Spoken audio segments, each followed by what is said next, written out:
حجاج ابن یوسف عبد الملک بن مروان کا رائٹ ہینڈ تھا اور کوفے کا گورنر تھا، اور پھر اس کو لالچ دی گئی کہ تم اگر عبداللہ ابن زبیر کو قتل کر دو تو تمہیں حجاز کا گورنر بنا دیں گے، کیونکہ عبداللہ ابن زبیر نے مروان کے دور کے اندر 9 سال کے لیے وہاں پہ خلافت قائم کر لی تھی۔ شہادت حسین کے بعد مسلمان حکومتیں 2 حصوں میں بٹ گئی تھی،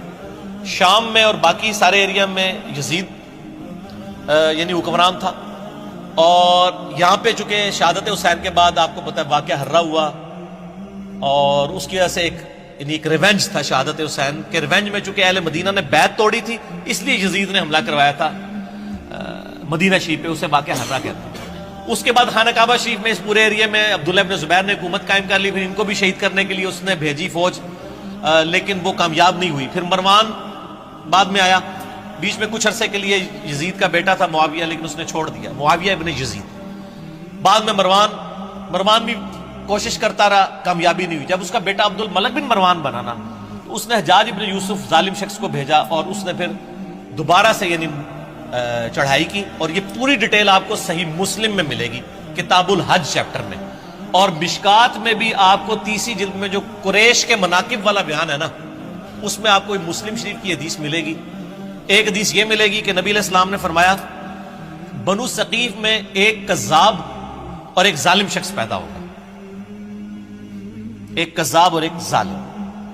کذاب کے بارے میں یعنی لوگوں کا دعویٰ مختار سقفی ہے، ہمیں کوئی دلیل نہیں ملی، ترمذی سے ایک لے کے آتے ہیں، لیکن وہ امام ترمذی نے کہا ہے کہ کہا جاتا ہے، کہا تو بہت کچھ جاتا ہے، سند بیان نہیں کی۔ بہرحال اسما بنت ابی بکر سیدہ عائشہ کی جو بڑی بہن تھی،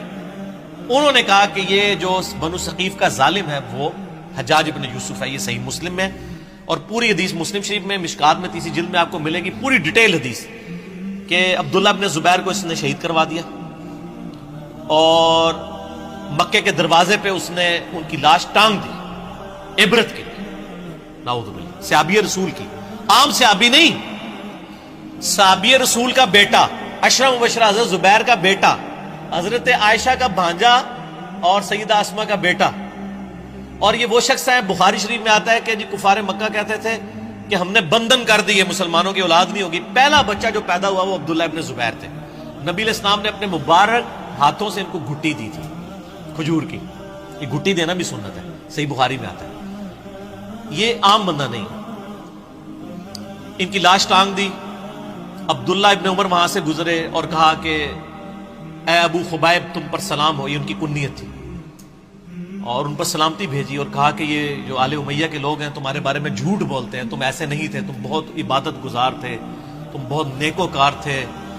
اور میں تمہیں منع کرتا تھا، یعنی وہ عبداللہ ابن زبیر کو منع کرتے تھے کہ آپ حکومتی معاملات میں نہ پڑیں، ذرا ان کی پیسو نیچر تھی، ان کی ایکٹیو نیچر تھی۔ تو بہرحال یہ وہ پڑھ کے چلے گئے وہاں سے، تو بعد میں حجاج بن یوسف کو کسی نے بتایا کہ عبداللہ بن عمر نے تو بڑے تعریفی کلمات، یہ لادہ بات ہے، حجاج بن یوسف نے بعد میں عبداللہ بن عمر کو بھی قتل کروا دیا۔ آل امیہ نے کسی کو نہیں چھوڑا، جو ان کے حاکم میں بھی تھے ان کو بھی شہید کروایا، یہ بھی صحیح بخاری میں آتا ہے حج والے چیپٹر میں، کہ حجاج بن یوسف تیمارداری کے لیے آیا عبداللہ بن عمر کی، کہا کہ مجھے پتہ چل جائے نا آپ کو کس نے مروایا ہے، یعنی وہ زہر آلود نیزہ مار دیا گیا تھا حج کے دوران، کیونکہ امیر حج یہ ہوتے تھے، تو گورنر وہ تھا، وہ کہتا تھا منو امیر حج کیوں نہیں بنا دے، ٹھیک ہے، تو عبداللہ بن عمر کیوں امیر حج ہوتے ہیں؟ تو عبداللہ بن عمر نے فرمایا میرا قاتل وہ ہے جس نے احرام کی حالت میں آلات جنگ لانے کی اجازت دی ہے، یعنی تو اب ڈائریکٹ تو نہیں کہہ سکتے تھے نا، ظالم آدمی تھا، تقیۃً نہیں انہوں نے ایک بات کی، میسج کنوے کر دیا۔ تو وہ مسلم شریف کی اس حدیث میں آتا ہے کہ جب وہ عبداللہ بن عمر چلے گئے تو حجاج بن یوسف کو کسی نے بتایا، تو اس نے پھر کہا کہ ٹھیک ہے عبداللہ بن زبیر کی لاش اتار کے یہودیوں کے قبرستان میں پھینک دو۔ یہ وہ لوگ ہیں سر، یہاں لوگ آل امیہ کانفرنسز کروا رہے ہیں، یہ صحابہ کی لاشوں کو ان لوگوں نے، یہ مسلم شریف ہے سر، یہ موضوعات شریف نہیں ہے، یا یہ تاریخ شریف نہیں ہے آل امیہ اور آل عباس کی لکھوائی دی، یہودیوں کے قبرستان میں لاش پھینک دی، اور پھر یہ کہا کہ اس کی ماں کو بالوں سے گھسیٹ کے میرے پاس لے کے آؤ، یہ مسلم شریف کے الفاظ ہیں۔ اور ماں کون؟ حضرت عائشہ کی بڑی بہن اسما بنت ابی بکر۔ تو اسما بنت ابی بکر کو جب یہ پیغام پہنچا نا، تو انہوں نے کہا کہ ٹھیک ہے، میں تو ان کا جی آپ کو بلا رہے ہیں وہ، اور اگر آپ نہ آئے تو بالوں سے گھسیٹ کے، بولے اعوذ باللہ، تو اسما نے کہا ٹھیک ہے پھر مجھے بالوں سے گھسیٹ کے لے کے جاؤ، میں نے تو نہیں جانا۔ اب وہ جو آئے تھے ان کو بھی شرم آئی کہ یار حضرت ابو بکر کی بیٹی ہے، یہ عائشہ کی بڑی بہن ہے، اور عبداللہ ابن زبیر صحابی کی ماں، اور بالکل شروع میں اسلام قبول کرنے والوں میں۔ تو پھر حجاج ابن یوسف غصے سے خود آیا، یہ پوری ڈیٹیل مسلم شریف میں، مشکات میں بھی آپ کو مل جائے گی۔ آیا غصے سے اور آ کے اسما بنت ابی بکر کو کہتا ہے کہ دیکھ میں نے تیرے بیٹے کے ساتھ کیا عشر کیا ہے، ایک ماں اس کے بچے کی لاش کو لٹکایا اتنے دنوں کے لیے، اور پھر آ کے یہ بات بھی کر رہا ہے۔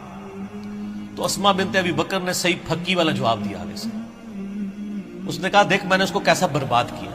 اس نے کہا حجاج تو نے میرے بیٹے کی دنیا برباد کی ہے، اس نے تیری آخرت برباد کر دی ہے۔ تو نے میرے بیٹے کی دنیا برباد کی، اس نے تیری آخرت برباد کر دی۔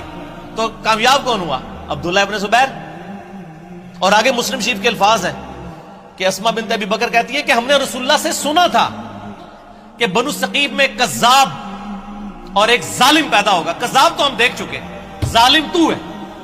حجاج ابن یوسف سے کہا، ٹھیک ہے۔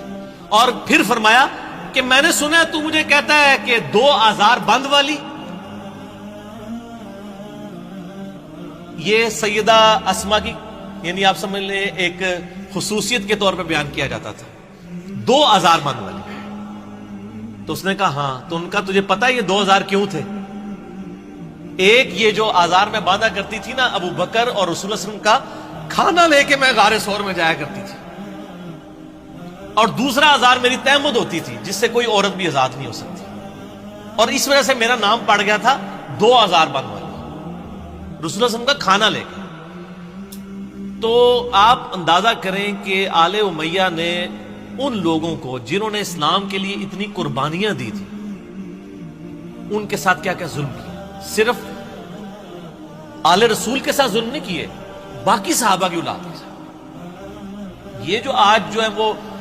جو ہے وہ سعودیہ کے ریال لے کے ان کے فضائل و برکات جھوٹے بیان کرنے کی کوشش کر رہے ہیں، ان کو پتہ نہیں ہے کہ یہ بھی کیا کر رہے ہیں، یہ اپنی دنیا بچانے کے چکر میں اپنی آخرت برباد کر رہے ہیں ان کی جھوٹی وکالت کر کے۔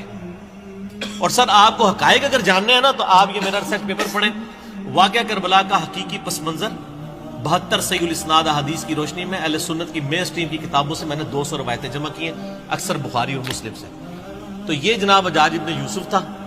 اور یہ اس کی اصلیت تھی۔ پھر اس کا اینڈ بھی ہوا ہے سر، ہر بندے کی اخیر ہوتی ہے نا، ہر بندے کی اخیر ہوتی ہے۔ پھر اس کو پھر کینسر ہو گیا تھا اور بڑی یہ بری بھیانک موت مرا ہے، اور موت کی اس نے آخری جس صحابی کو قتل کروایا وہ سعید ابن جبیر تھے، تابعی، وہ بھی بڑا دردناک واقعہ ہے، وہ میں بیان کروں تو آدھا گھنٹہ اور لگ جائے گا۔ اس کے بعد پھر وہ کسی پہ قادر نہیں ہوا